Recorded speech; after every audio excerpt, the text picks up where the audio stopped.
सभापर्व भाग 5. लोकपाल सभाख्यात पर्व सुरू. वैशंपायन सांगत असतात, सभा उद्घाटनाचा सोहळा संपल्यावर सगळे आमंत्रित आपापल्या ठिकाणी गेले होते आणि पांडव सभेत बसलेले असताना त्यांच्याबरोबर मुख्य गंधर्व होते. अशावेळी त्यांना भेटायला नारद मुनी आले. नारद त्यांना भेटल्यावर पांडवांना ते मोलाचा सल्ला देतात. वैशंपायन सांगतायत, त्याआधी नारदांचं श्रेय काय ते प्रथम सांगतो. नारद वेद आणि उपनिषदांचे गाढे पंडित आहेत. देव त्यांना पूजतात. त्यांच्या पुराणाचं आणि इतिहासाचं ज्ञान विश्वसनीय असंच आहे. प्राचीन कल्पात जे घडून गेलं आहे त्या सगळ्याची त्यांना पूर्णपणे कल्पना असते.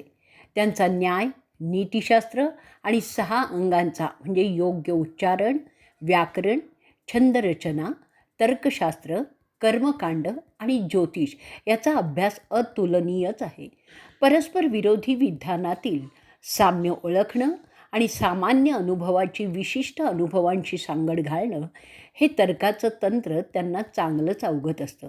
त्याचप्रमाणे परस्पर विरोधी वाटणाऱ्या परिस्थितीचा अर्थ काढण्यासाठी त्या प्रत्येक परिस्थितीचा स्वतंत्रपणे अर्थ काढून त्यातील साम्य पुढे आणणं, मुद्दे मांडण्याची चतुराई, आपल्या म्हणण्याबद्दल असलेला आत्मविश्वास, उत्तम स्मरणशक्ती, राजकारणातील नैतिकता आणि तर्क, उत्तम आणि हीन याचं चांगलं मूल्यमापन, उपलब्ध माहितीच्या आधारे बिनचूक अंदाज बांधणे, उपलब्ध पर्यायातील जास्त चांगला कोणता ते ठरवण्याची तर्कशुद्ध बुद्धी. नारद प्रत्यक्ष ब्रह्माचे सल्लागार आहेत. धर्म म्हणजे कर्तव्य, अर्थ, काम आणि मोक्ष यांची सांगड प्रत्यक्ष जीवनात कशी घालायची त्याचं ज्ञान, विश्वहित आणि वैयक्तिक हित यांची सांगड कशी घालायची त्याचं ज्ञान, अशा बहुतेक बाबीत नारदांचा हात कोणीही धरू शकणारं नव्हतं. त्याशिवाय तत्त्वज्ञानाच्या क्षेत्रात सांख्य आणि योग त्यांना चांगलेच माहिती असत. देव आणि असुर यांच्यात झगडं लावून, त्यांना एकमेकांशी लढवून त्यांची शक्ती नियंत्रित करण्याचं काम तो नारद ब्रह्मासाठीच करीत असे. अंदाजावरून नेमकं ओळखणं या प्रकारच्या तर्कक्षेत्रात म्हणजे शक्यताशास्त्र नारद चांगलेच वाकबदार होते. राजकारणात नेहमी उपयोगी ठरणारे 6 डाव म्हणजे तह, युद्ध, सैनिकी कारवाया, सीमेवरील छावण्यांचं नियंत्रण, गनिमी कावा आणि तटस्थता ते चांगलेच जाणत होते. नारदांचा स्वैर संचार असतो सगळ्याच विद्या, संगीत, शास्त्र, वाद्य, विविध कला यामध्ये नारदांना येत नाही किंवा आवडत नाही असा एकही विषय नाही. ज्या विषयात ते बोलतात त्या विषयात ते निष्णातच आहेत. नारदांची विश्वभराची भटकंती विख्यात आहे. त्या भटकंतीमुळे त्यांचं ह्या ब्रह्माने उत्पन्न केलेल्या सृष्टीचं ज्ञान पूर्णच आहे. असे सर्व गुण संपन्न नारद त्या ठिकाणी पांडवांना भेटण्यास आले. त्यावेळी त्यांच्यासोबत परिजात, सौम्य, सुमुख आणि रैवत होते. ह्या त्यांच्यासोबत त्यांची योग्यता काहीही कमी नव्हती. अरे राजा जनमेजया, समजून घे तू. नारद त्या सभागृहात प्रवेशले आणि सगळं पाहून प्रसन्न झाले. आल्यावर त्यांनी युधिष्ठिराला शुभम भवतु असा आशीर्वाद दिला. नारदांना येताना पाहून तो शिष्टाचाराचं ज्ञान असलेला राजा आणि त्याची गुणवान भावंड उठून उभी राहिली. अभिवादन झाली. त्याच्या आगमनाने हर्ष झालेले ते पंडुपुत्र त्यांना आर्जवपूर्वक बसण्यासाठी आसन देतात. त्याआधी चंदनाच्या गंधाचा टिळा त्यांना विधीपूर्वक प्रत्येक पांडव लावतो. रिवाजाप्रमाणे राजा त्यांना अर्घ्य देतात. मधाचं म्हणजे मध आणि पाणी असं मिश्रण. त्यानंतर गाईचं दान देतात. सर्व वैदिक ब्राह्मणांमध्ये नारद फक्त गाय आणि डुकराचंच मांस खात असल्यामुळे ते दान महत्त्वपूर्ण होतं. त्याशिवाय दक्षिणा म्हणून काही जडजवाहर, रत्न असंही दिलं. ते सगळे रीतिरिवाजानुसार नारद आणि त्यांचे सोबती स्वीकारतात आणि प्रसन्न होतात. त्या औपचारिक उरकल्यानंतर नारद युधिष्ठिराला अनेक प्रश्न विचारायला लागतात. पांडवांनो, जी संपत्ती तुम्ही कमवता ती योग्य प्रकारे खर्च होत आहे का? तुमचं मन पुण्यकर्मात रमतंय का? तुम्ही तुमचं जीवन चांगलं उपभोगताय का? तुमच्या सामर्थ्याचा भार तुम्हाला पेलवतोय का? अरे राजा, मला सांग, तू आणि तुझे बंधू तुमच्या पूर्वजांनी घालून दिलेल्या मार्गाने धर्म म्हणजे कर्तव्य आणि काम म्हणजे सुखोपभोग यांचं संतुलन पाळताय का? तुमच्या श्रेष्ठ पूर्वजांनी घालून दिलेल्या पायंडानुसार चांगलं, वाईट, मधलं असे जे विषय आहेत त्यानुसार तुमचं काम विवेकाने होतं आहे का? मला सांगा, सुखोपभोगासाठी तुम्ही कर्तव्याकडे दुर्लक्ष करता का? मला सांगा, धर्म आणि अर्थ ह्याकडे सुखोपभोगासाठी दुर्लक्ष करताय का? सुखोपभोगात रमणारे बहुधा धर्म आणि अर्थाकडे दुर्लक्ष करता. तसं तुमचं होतं आहे का? तुम्ही शूरयोद्धे जनसामान्यांसाठी जागृत आहात का? काळ ओघाचा अंदाज करण्याचं माहीत असलेले तुम्ही कर्तव्य, अर्थ, काम आणि मोक्ष ह्यासाठी पुरेसा समय त्यांचं संतुलन राखून देताय का? अहो निष्पाप राजानो, राजाचे 6 गुण जसं वाक्चातुर्य, हजरजबाबीपणा, शत्रूला तोंड देण्याची कसब, कुशाग्र बुद्धी, नीतितत्वांचं ज्ञान आणि राजकारण नैपुण्य ह्यांचं भान राखताय का? की त्यांच्या मदतीने तुम्ही सतत 7 साधनं म्हणजे भेदनीती, सामोपचार, सजा, दान, प्रार्थना, औषधी आणि चेटूक विद्या प्राप्त करताय का? पुढे नारदच बोलत आहेत की तुमच्या गुण अवगुणांचं स्वतः मूल्यमापन करून शेवटी मला सांगा, तुमच्या शत्रूचे 14 म्हणजे त्यांचं राज्य, किल्ला, रथ म्हणजेच वाहन, सामर्थ्य, हत्तीदळ, पायदळ, घोडदळ, प्रधानांची गुणवत्ता, त्यांचा जनानखाना, राज्यातील खाद्यव्यवस्था, राज्याचा महसूल, धार्मिक प्राबल्य, मद्याची परिस्थिती, त्यांचे छुपे शत्रू आणि सैन्याची, हे 14 गुण ज्यांच्याबरोबर तुम्हाला सामना करायचा असतो त्याचप्रमाणे राज्यातील 8 उद्योग म्हणजे शेती, व्यापार, कारखाने, वैद्यकी, कारागिरी, सफाई, वखारी, जनावरं सांभाळणं तुम्हाला जपायचेच असतात. आणि हे सगळं तुमचे आणि तुमच्या शत्रूचे असे दोनही तुम्हाला ध्यानात घेऊन राज्य करायचं आहे. प्रतिस्पर्धेशी समझोता करून राज्याला सुरक्षित करण्याचं काम तुम्हाला साध्य करायचं असतं. नारद पुढे बोलत आहेत, अरे भरतवंशाच्या राजा, तुझे 7 अमात्य म्हणजे कोण? राज्यपाल, सैन्यप्रमुख, ग्रामरक्षकांचा म्हणजेच पोलीस प्रमुख, प्रधान पुरोहित, मुख्य न्यायाधीश, मुख्य वैद्य, मुख्य ज्योतिषी तुझ्याच आज्ञेत आहेत ना? ते शत्रुपक्षाच्या प्रलोभनात तर अडकले नाही आहेत ना? ते त्यांची कामं कर्तव्यदक्षतेने आळस न करता करत आहेत का? ते सगळे तुझ्याशी प्रामाणिक आहेत ना? त्यांच्या अपेक्षेपेक्षा, योग्यतेपेक्षा जास्त वेतन तू देतोयस का? तुझ्या हेरांचं लक्ष त्यांच्या कामावर आहे का? मला आशा आहे की तू एक हुशार राजा आहेस, तेव्हा तुझे मित्र काय करत आहेत ते तुला नक्की माहिती असेलच. तुझे शत्रू काय करत आहेत, राज्यात फिरणारे परकीय फिरिस्ते काय करत आहेत, हे तुला सगळं माहिती असलं पाहिजे. साधू, बैरागी ह्यांची माहिती तू ठेवतोस का? तू तह किंवा युद्ध योग्य वेळ साधून करत आहेस ना? त्रयस्थांची तू समतोल वृत्ती ठेवशील, जे तुझ्याशी त्रयस्थरित्या वागतील. तुझं वागणं जशास तसं असंच आहे का? तुझे मंत्री कसे आहेत? ते प्रौढ, संयमी, समजूतदार, शांतवृत्ती, दुसऱ्यांचं म्हणणं ऐकून घेणारे, काय योग्य काय अयोग्य ह्याची जाण असणारे, जन्माने आणि रक्ताने शुद्ध, तुझ्याशी प्रामाणिक, दूरदृष्टी, प्रजादक्ष, जबाबदारी ओळखणारे, सात्विक असे आहेत का? राजाच्या यशात त्यांच्या गुणीमंत्रांचा मुख्य वाटा असतो. अरे पंडुपुत्रा, मला सांग, तुझे मंत्री शास्त्रार्थ चांगला जाणतात का? ते तोंड बंद ठेवून म्हणजे ह्या कानाची गोष्ट त्या कानाला जाणार नाही असं काम करतात का? त्यांना तुझे शत्रू पटवू शकतील का? आणि त्यानंतर नारद विचारतात, त्यानंतर सगळ्या पांडवांना सांगा, मला तुमची झोप तुमच्या नियंत्रणात आहे का? तुम्ही योग्य वेळी उठता का? दुसऱ्या दिवशी काय करायचं त्याची तयारी आदल्या रात्री तुम्ही करता का? तुम्ही कोणाचा सल्ला घेता, ज्याची योग्यता पाहता का? तुमच्या निर्णयाचा भर चौकात बोभाटा तर होत नाही आहे ना? जे चटकन होण्यासारखं आहे ते तुम्ही लवकर उरकता का? का त्यात निर्णय घेण्यात व्यर्थ विलंब करता? तुमच्या शेतकऱ्यांकडे दुर्लक्ष तर तुमचं होत नाही आहे ना? तुझी प्रजा तुला भेटायला घाबरत तर नाही आहे ना? तुझे सेवक प्रजेशी काम करताना तुझ्या सांगण्याप्रमाणेच काम करतायत ना? तुझे सेवक अनुभवी आहेत का? तुझ्या प्रजेला तू आधी केलेली कामं आणि जी कामं सध्या होत आहे ह्याची जाणीव असलीच पाहिजे. परंतु तिला तुझ्या मनातील योजना माहिती नसल्या पाहिजेत. अरे राजा, अशी परिस्थिती आहे का? नारदच पुढे विचारतायत, तुझ्या अधिकाऱ्यांना प्रशिक्षण देणारे शिक्षक त्यांच्या विषयाचे पुरते जाणकार आहेत का? तुझे प्रजाजन सुशिक्षित आहेत का? त्यांना सुशिक्षित करण्यासाठी पाठशाळा तू उघडल्या आहेत का? तुझ्या राज्यातील द्विज सुशिक्षित आहेत का?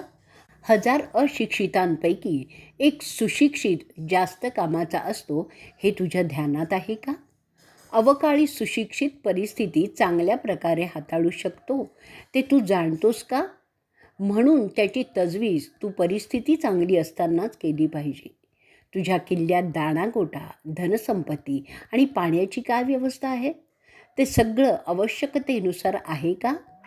एक गुणी मंत्री राजाला आणि त्याच्या मुलांना समृद्ध करण्यास कारणीभूत होतो. तो मंत्री बुद्धिमान, तर्कशुद्ध, विवेक असलेला, समतोल वृत्ती असलेला, संयमी, शूर आणि स्वाभिमानी असलाच पाहिजे.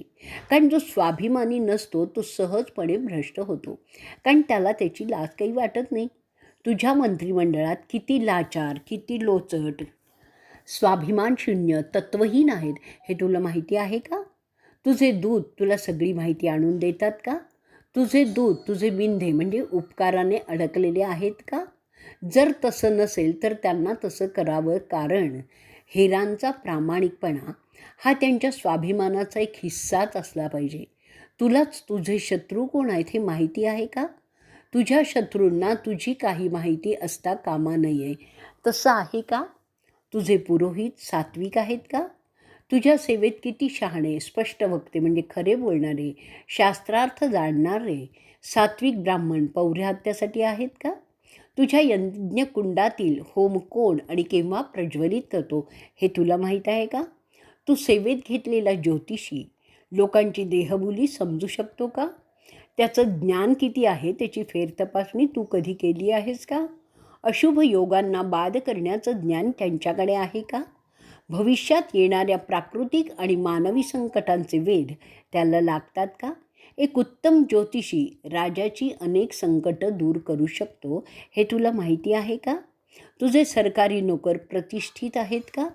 तुझ्या मंत्र्यांचे पूर्वज काय होते हे तुला माहीत आहे का? त्यांची प्रवृत्ती प्रजेला त्रास देण्याची त्यांच्या अधिकाराच्या जोरावर आहे का? तुझे राज्यातील दूरच्या प्रदेशातील मंत्री तुझी आज्ञा पाळतात का? त्यांची मनमानी किती चालते हे तुला माहीत आहे का?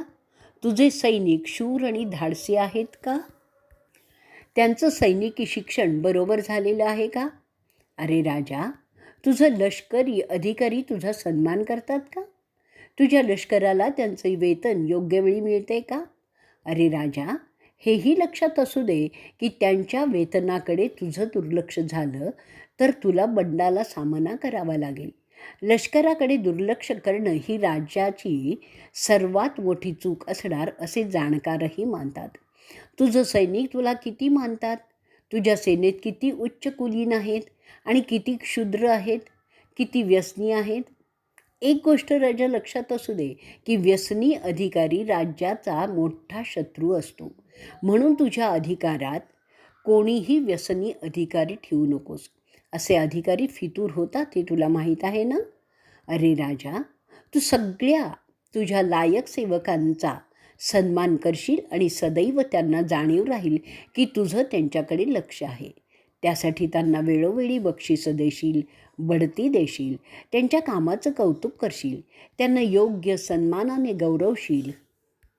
ज्या सेवकांनी तुझ्यासाठी प्राण गमावले, अपंगत्व स्वीकारलं, अशा सगळ्यांच्या परिवाराला तू तुझा परिवार समजून त्यांचं पालन पोषण करशील. त्यांच्या मुलांवर तुझ्या अपत्याप्रमाणे माया करशील, त्यांच्या मुलींची लग्न लावशील. अरे राजा, तू ज्यांना हरवलं आहेस युद्धात आणि जे नम्रपणे तुला शरण आलेले आहेत त्यांचा तू सन्मानच करशील. तुझे लोक तुला त्यांचे आईबाप मनापासून मानतात का? त्यासाठी तू काय करतोस? तुझा शत्रू कमजोर झाला आहे असं समजल्यावर तू तर त्यावर चाल करून जाशीलच. शरण आलेल्या प्रतिस्पर्ध्याला, शत्रूला तू उपकार करून विंधा करशील. नव्या सीमोल्लंघनासाठी जाताना चांगल्या ज्ञानी ज्योतिषाचा सल्ला घेतोस का? तुझ्या अंतिम जिंकण्यात त्यांचं महत्त्व आहे हे तू लक्षात घे. माणसाच्या यशात आणि अपयशात त्या दैवी शक्तींचा सुद्धा हात असतो हे समजून वाग.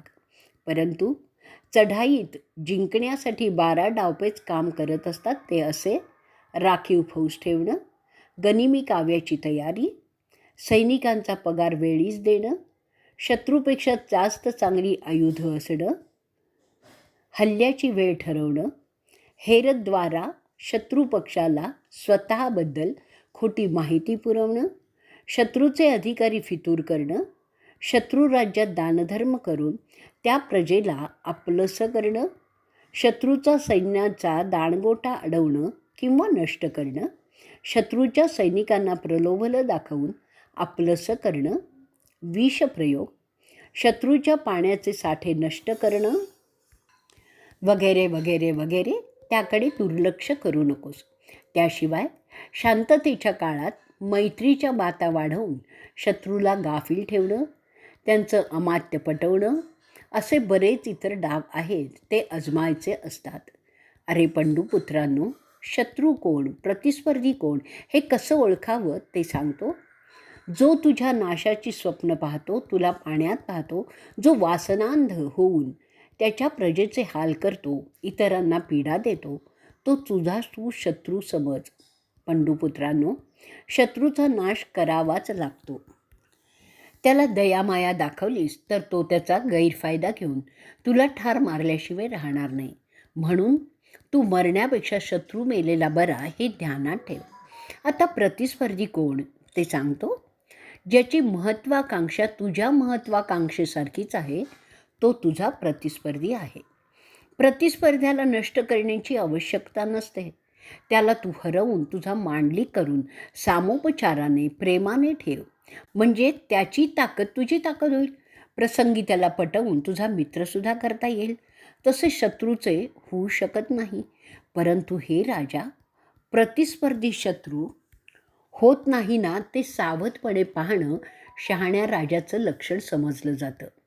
अरे राजा, तुझ्यात एक तुझा शत्रू आहे आणि तो म्हणजे तुझ्या वासना. म्हणून तू तुझ्या सगळ्या म्हणजे 6ही वासना, काम, क्रोध, लोभ, मोह, मद आणि मत्सर नियंत्रित करण्याचं काम प्रथम करावं.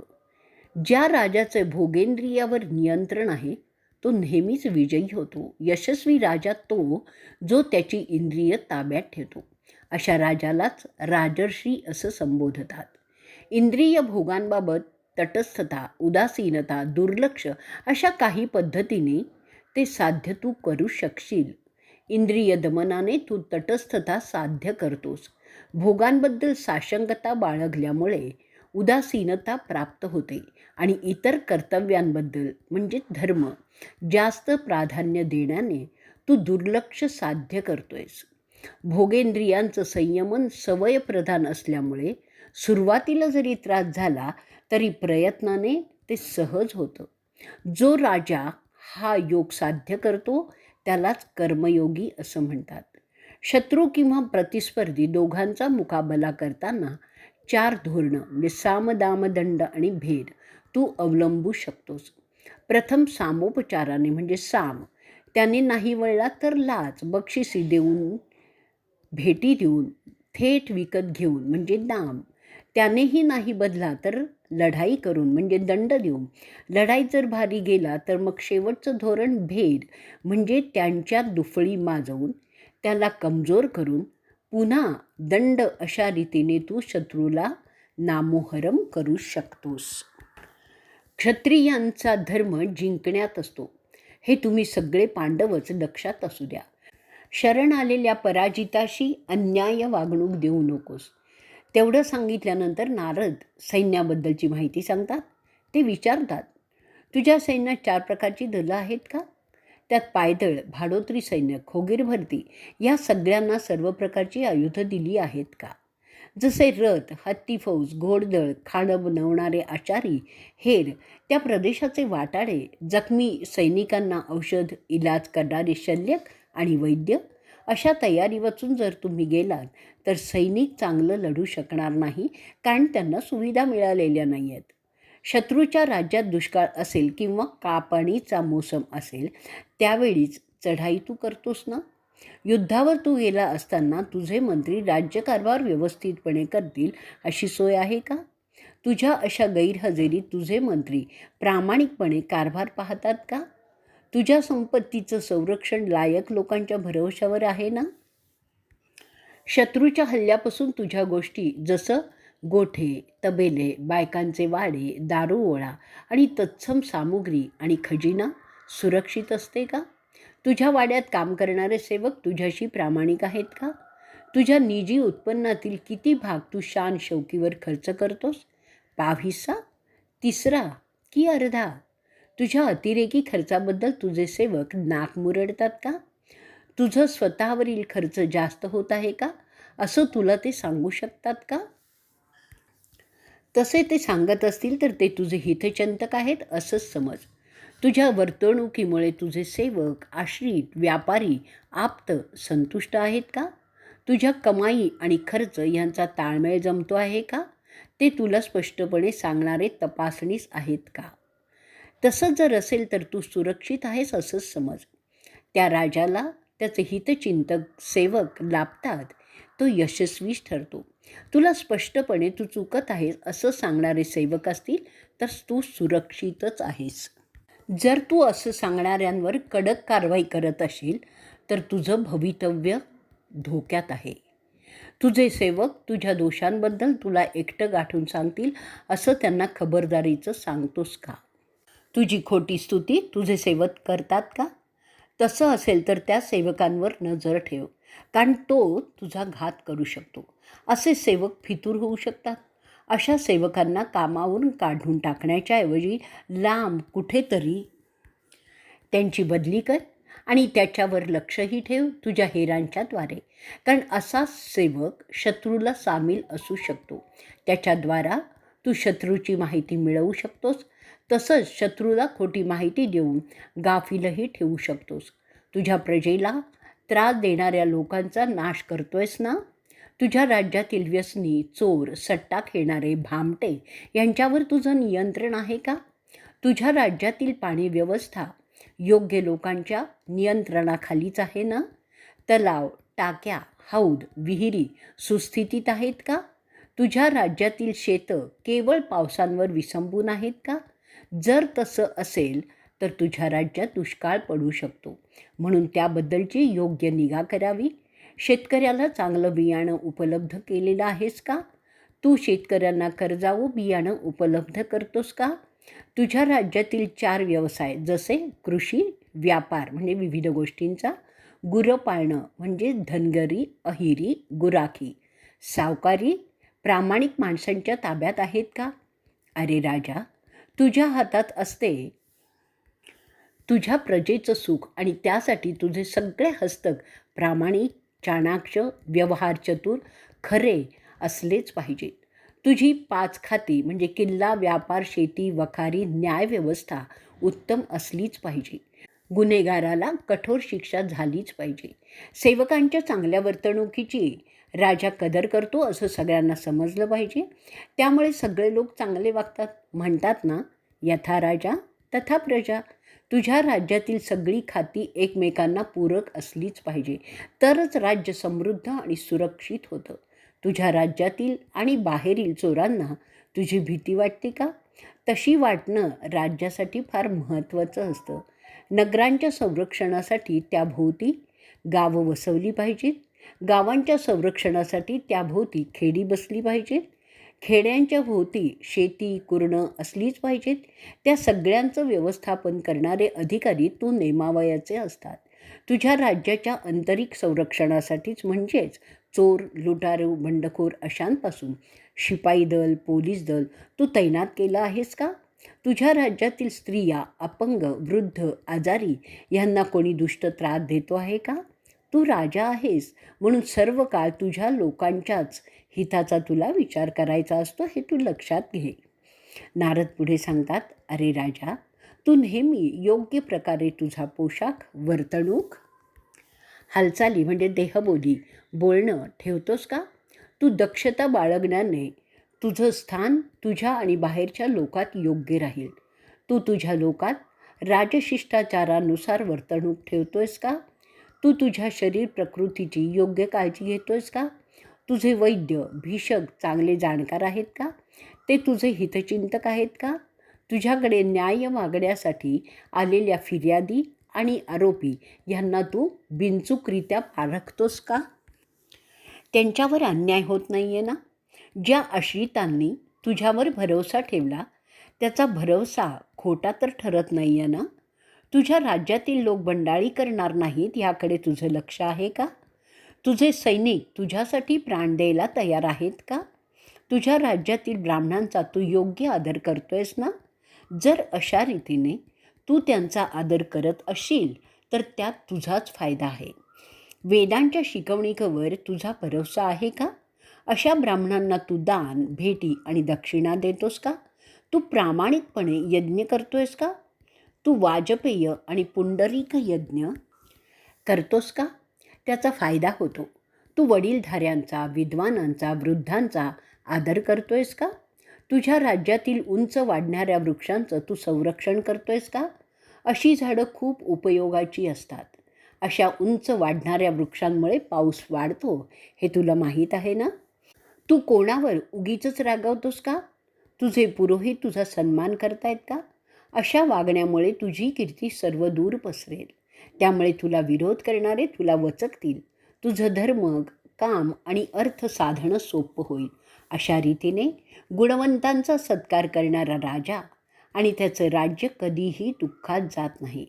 असा राजा जग जिंकतो आणि समृद्धीचा उपभोगही घेतो.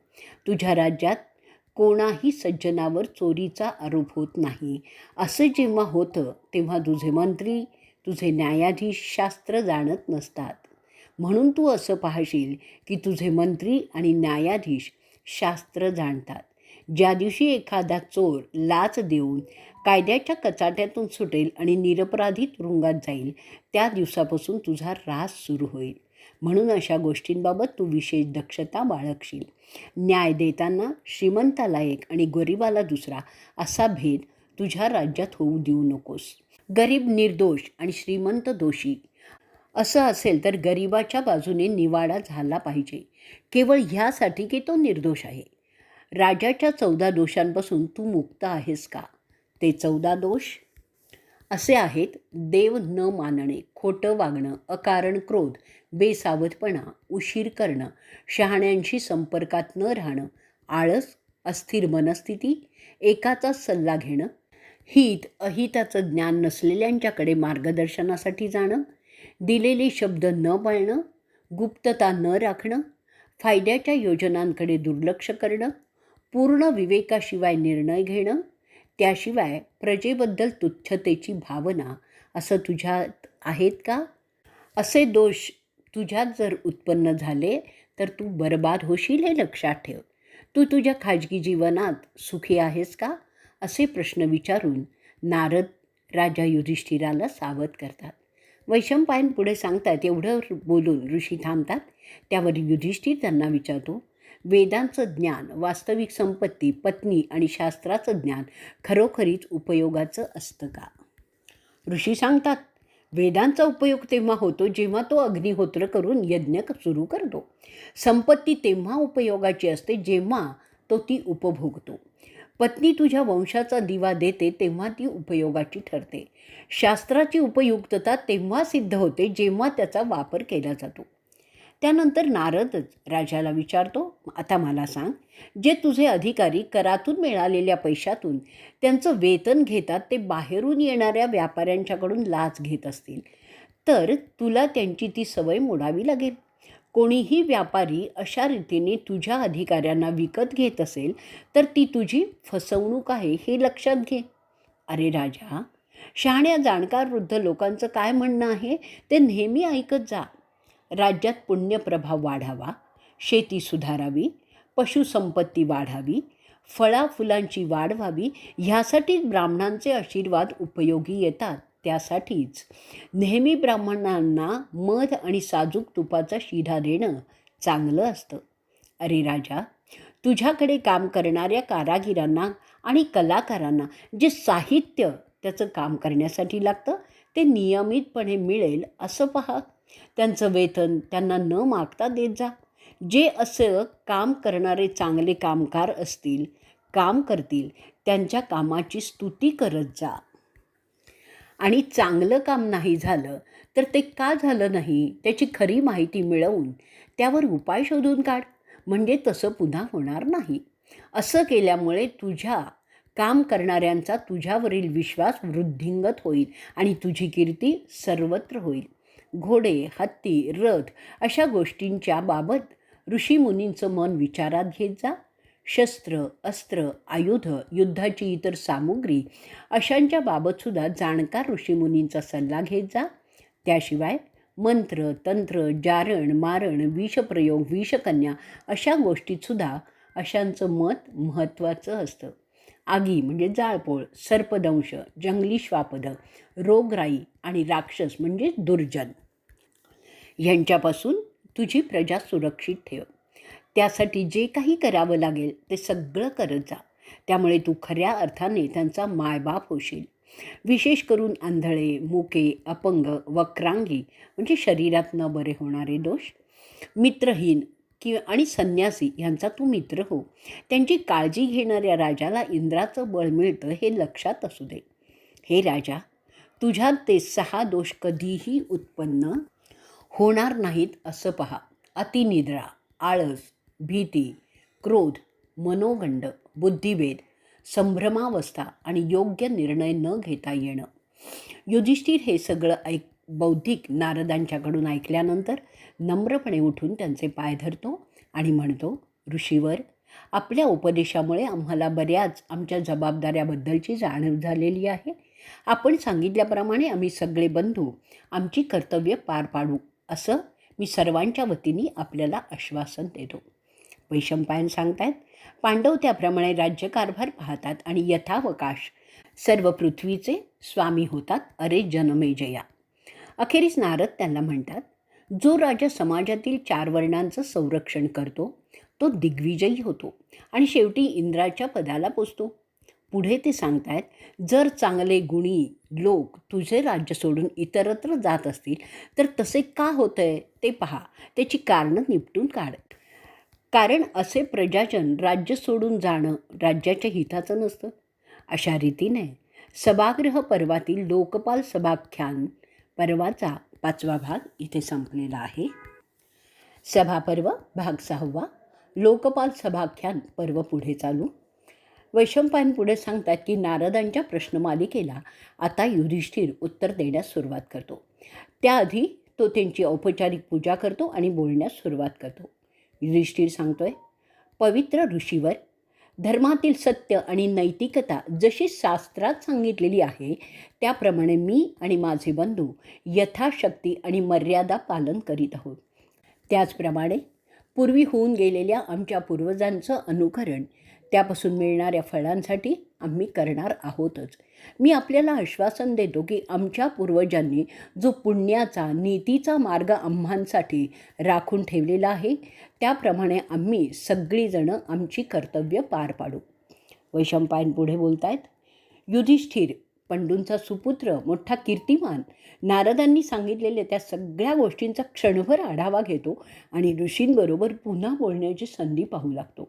ते ऋषीवर नारद, ज्यांच्या ज्ञानाला काही मर्यादाच नाहीत, जे विश्वभर भटकल्यामुळे सर्व प्रकारच्या सवालांना म्हणजे प्रश्नांना तोंड देण्याच्या तयारीत नेहमी असतात, ज्यांनी सगळ्यांच्या पूर्वजांना पाहिलेलं आहे आणि आता जे आरामात त्यांच्या आसनावर स्थानापन्न झालेले आहेत त्यांना युधिष्ठिर कुतूहलाने विचारतो, सांगा ऋषीवर, आपण सगळे दरबार डोळ्यांनी पाहिलेले आहेत. त्याकरता मी आता तुम्हाला विचारतोय की असं सभागृह आपण आधी कुठं पाहिलं आहे का? हा प्रश्न ऐकल्यावर नारद गालातल्या गालात हसत त्याच्याकडे बघत म्हणाले, अरे माझ्या बाळा, मी आत्तापर्यंत कुठेही असं रत्नांकित जडवलेलं, सोन्याचं खांब असलेलं सभागृह बघितलेलं किंवा ऐकलेलं सुद्धा नाही आहे. तुझं हे सभागृह अजोडच आहे. परंतु मी तुला होऊन गेलेल्या यमाचं दालन, महाबुद्धिमान वरुणाचं देवांचा राजा इंद्राचं, कुबेराचं जे कैलासात आहे कसं होतं ते सांगू शकेन. त्याचप्रमाणे ब्रह्माचं घरसुद्धा या सगळ्या प्रकारच्या दिव्य वास्तूत येतं. त्या सगळ्या सभागृहात दैवी, मानवी आणि असुरी संकल्पनांचा सारखाच समावेश होता, जसा तुझ्या या सभागृहात आहे. त्या वास्तूंची पूजा सगळे देव आणि पितर नित्य करीत आहेत. साध्य आणि गड म्हणजेच उपदेवता, यज्ञ करणारे बैरागी, वैदिक यज्ञात रममाण झालेले मुनिगण, ब्रह्माला दान करणारे सिद्ध, असे सर्व ज्या त्यात आहेत त्याची माहिती मी तुला सांगेन, जर तुला त्याची आस्था असेल तर. वैशंपायन पुढे म्हणतात, ते ऐकल्यावर तिथे जमलेले सगळे ऋषी आणि उच्च दर्जाचे ब्राह्मण ते ऐकण्यासाठी फार आतुर असल्याचे दाखवतात. ते सगळे एकत्रच बोलतात, सांगा मुनीवर, आम्हाला सगळं ते ऐकण्याची आस्था आहे. ती सभागृह कुठल्या सामग्रीपासून बनवलेली होती, त्यांचं व्यापक क्षेत्र किती होतं, त्यांची लांबी रुंदीची कल्पना आम्हाला द्या. त्या ब्रह्माच्या सभागृहात कोण कोण हजेरी लावत असत, इंद्राच्या सभागृहात कोण येत असत, विवस्वानाच्या म्हणजे यमाच्या सभागृहात कसं काम चालायचं, वरुण आणि कुबेराच्या सभागृहाची सुद्धा आम्हाला माहिती सांगा. अहो ब्राह्मण ऋषी नारद, आम्हाला ते सगळं सांगा, आम्हाला ते सगळं नीट समजून घ्यायचं आहे. तरी त्वरितच सांगण्यास सुरुवात करावी. पांडवांचा तो उत्साह पाहून नारद त्यांना म्हणाले, अहो राजांनो, मी त्या सगळ्या सभागृहाची माहिती क्रमवार एकामागोमाग एक अशी सांगतो, तरी ती ऐका. अशा रीतीने सभागृह पर्वातील लोकपाल सभाख्यान पर्वाचा 6वा भाग इथे संपलेला आहे.